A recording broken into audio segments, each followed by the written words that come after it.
Something about Bob's finances makes absolutely no sense. He earns $8,000 more than his neighbor Richard, yet Bob has $47 in the bank. 6 days until payday, and Richard just pulled up in a used Tesla like it was nothing. Bob watches it roll into the driveway and does the math in his head for the 100th time. More income, less money, none of it adds up. The difference isn't income, and it isn't luck. Rich people simply do 10 things differently, not billionaire secrets. Just habits so boring, most people quit doing them after a week. Habits Bob could start tonight, for free, with the money he already has. Let's walk through all 10, using Bob's actual life as the case study. And at the end, there's a moment where Bob almost throws away everything he's built in about 4 seconds. Stick around for that one. First, they invest first. Then they build their lifestyle around what's left. Richard's $400 leaves his account the second his paycheck lands, before he's even opened his banking app. Bob opens his first, sees what's there, and spends around it. By the time he remembers to save, there's nothing left to save. Same paycheck, completely different order of operations. Second, they delay the visible reward. Richard could have bought a new Tesla 2 years ago. He didn't. He drove a 10-year-old Corolla with a cracked bumper and a check engine light he'd learned to ignore, while his fund quietly crossed $30,000 in the background. Only then, used, negotiated for 3 weeks, half price, did he let himself have the car.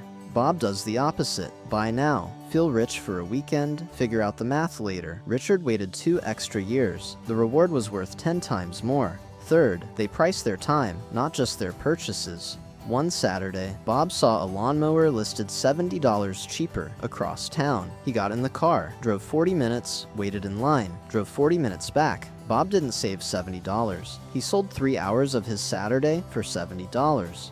Fourth, their debt has a job to do. Bob's $8,000 credit card balance sits at 24% interest. That's $1,920 a year, disappearing for absolutely nothing. No house, no asset, no return. Just the privilege of having borrowed. Richard also carries debt, a 6% mortgage. Same word on paper. One debt builds walls, the other builds wealth.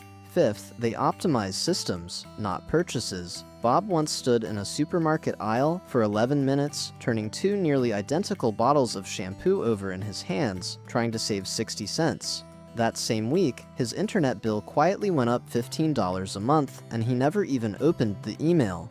Richard called his provider once, said he was thinking about canceling, and got $20 off, permanently. One 4-minute phone call. Fix the system once, and you never have to fight that battle again. Bob keeps fighting the same 60-cent battle for the rest of his life. Sixth, they know which numbers actually move the needle. Bob saved on coffee for 3 years, maybe $600 total if he's being generous with himself. He never once asked for the $5,000 raise he was owed. Where you live and what you earn will always outweigh what's sitting in your cup holder. And this is where Bob almost lost the biggest opportunity of his career. His boss stops by his desk and says, "There's a conference in Austin next month. Company's not paying for it, but it's a real chance to get noticed." Old Bob, the $47 in the account version, here's not paying for it, and already knows his answer, can't afford it, and he'd probably still be sitting at that same desk 5 years from now. Seventh, they keep a fund for good news, not just bad news. Most people only save for disasters. The car breaks down, the layoff happens.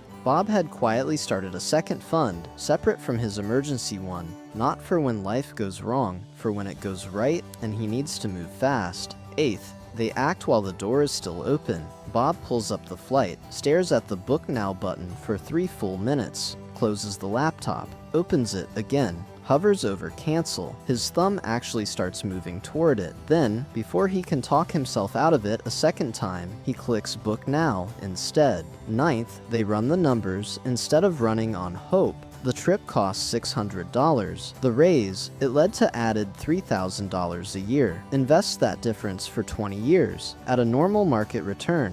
And one weekend in Austin turns into roughly $60,000. 2 months later, Bob got promoted.